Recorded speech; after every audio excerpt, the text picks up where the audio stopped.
संघर्ष से भरी ये आफताबों की कड़ी है। मेहनत और परेशानियां हर घड़ी दर घड़ी है, पर झुकते नहीं जो, वो रुकते नहीं, क्योंकि ख्वाहिश ए मुसीबतें ही सफलता की कड़ी है। अगर मेहनत, लगन, विश्वास और इच्छा है तो कुछ भी पाया जा सकता है। इतिहास गवाह है कि जितने भी प्रतिभाशाली हुए, उन्होंने अपने मेहनत के दम पर अर्श से फर्श तक का सफर संघर्षों की सीढ़ियां चढ़कर ही पूरा किया। इंसान जब खुद को पहचानता है, खुद में झांकता है, खुद की सुनता है और फिर जब अपने लक्ष्य की तरफ बढ़ता है तो एक मिसाल ही कायम होती है। वैसे तो कई लोग हैं जिनकी सफलता को सलाम किया जाता है, पर इनमें भी कुछ ऐसे होते हैं यानी इतने खास कि मस्तिष्क भी सोचने पर मजबूर हो जाता है कि वाकई मेहनत से सब कुछ संभव है। कुछ की सफलताओं की कहानियां तो सामान्य होती है उनके सुविधाओं के कारण, पर कुछ कहानियां ऐसी होती है जिन्हें सुनकर बिल्कुल हैरत होती है और एक कहावत की पुष्टि हो जाती है कि कमल कीचड़ में ही खिलता है।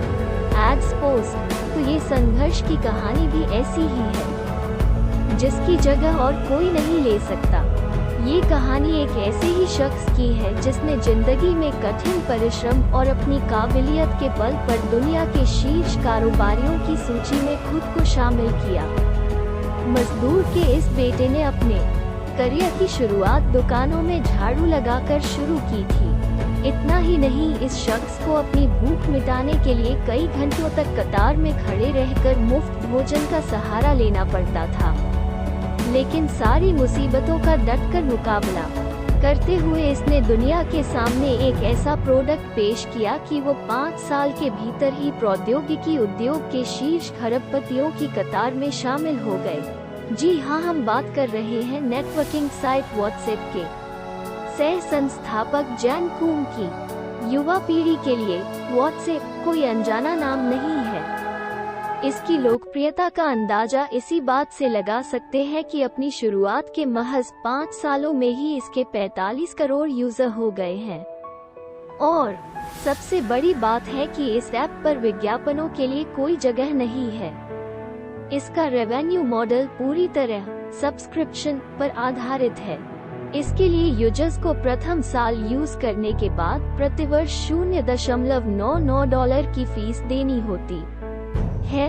सफलता की लगभग हर कहानी के पीछे संघर्षों की दास्तां छिपी होती है। व्हाट्सएप के संस्थापकों जैन कूम और ब्रायन एक्टन ने भी ये दौर देखा है। जानकर हैरानी होती है कि जिस फेसबुक ने अरबों डॉलर में इनकी कंपनी का अधिग्रहण किया है, उसी ने एक समय इन्हें अपने यहाँ नौकरी देने से इनकार कर दिया था। सोशल नेटवर्किंग की दुनिया में क्रांति लाने वाले कूम का जन्म यूक्रेन के शहर कीव में 24 फरवरी 1976 को हुआ था।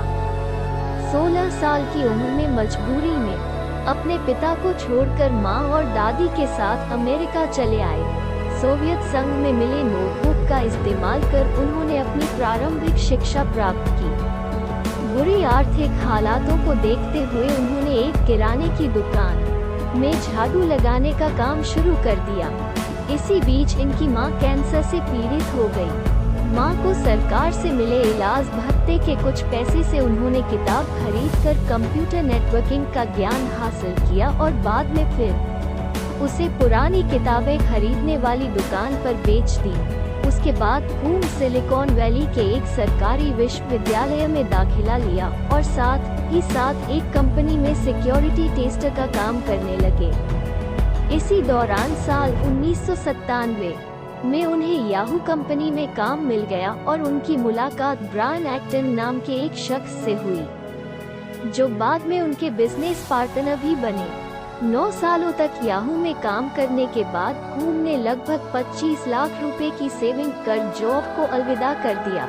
लगभग 1 साल ऐसे ही बीतने के बाद उन्होंने कुछ नया करने को सोचा। जनवरी 2009 में कूम ने एप्पल का आईफोन खरीदा, लेकिन उनके जिम की पॉलिसी के अनुसार वो अपना फोन वहां इस्तेमाल नहीं कर पाते थे। फिर उसने स्काइप का इस्तेमाल करना शुरू कर दिया, लेकिन एक दिन ये अपना पासवर्ड भूल गए। इन परेशानियों से तंग आकर उन्होंने एक ऐसे ऐप को दुनिया के सामने लाने के बारे में सोचा जो महज एक फोन नंबर से लोगों को आपस में जोड़ कर रखे। उन्होंने अपने मित्र एक्टन को अपने आइडिया से अवगत कराया और फिर दोनों ने मिलकर व्हाट्सएप पर काम करना शुरू कर दिया। साथ ही साथ दोनों किसी अच्छी कंपनी में जॉब की भी तलाश कर रहे थे, किंतु फेसबुक, ट्विटर जैसी सारी कंपनियों ने इन्हें नकार दिया। अपनी योग्यता को नकारता देख इन्होंने अपनी हिम्मत नहीं हारी और मेहनत के साथ लग गए अपने काम में, ताकि लोगों को अपने कार्य के जरिए जवाब दे सके। मुसीबतों ने इन्हें अपने भावी प्रोजेक्ट को लॉन्च करने की दिशा में और मजबूती दी। इसी दौरान याहू के कुछ पूर्व अधिकारियों ने इनके प्रोजेक्ट में फंडिंग करने की इच्छा जताई। फिर सबने मिलकर दुनिया के सामने व्हाट्सएप के कॉन्सेप्ट को पेश किया। साल 2010 के शुरुआती दिनों में लॉन्चिंग के बाद कंपनी $5000 प्रति माह की आमदनी कमाने लगी। हालांकि यह काफी कम ही था, लेकिन साल 2011 में इस कॉन्सेप्ट ने सफलता की ऐसी उड़ान भरी कि उस वक्त की सबसे लोकप्रिय सोशल नेटवर्किंग साइट फेसबुक के संस्थापक जुकरबर्ग को भी सदमे में डाल दिया। उसके बाद कूम ने कभी पीछे मुड़कर नहीं देखा। साल 2014 में व्हाट्सएप की शानदार सफलता से हैरान होकर फेसबुक के सीईओ जुकरबर्ग ने कूम को फ्रेंड रिक्वेस्ट भेजा। आज कूम भले ही दुनिया के अमीर पूंजीपतियों में शामिल है, किंतु आज भी शुरुआती दिनों में किए संघर्षों की व्यथा उनके जेहन में है। जब वो फेसबुक के हाथों व्हाट्सएप का डील कर रहे थे तो उन्होंने उसी स्थान को चुना था जहां कभी अपने मां के साथ घंटों लाइन लगाकर खाना पाने का इंतजार करते थे। कूम का कहना है कि अतीत याद रखना आवश्यक है, क्योंकि ये हमेशा संघर्ष करने की प्रेरणा देता है।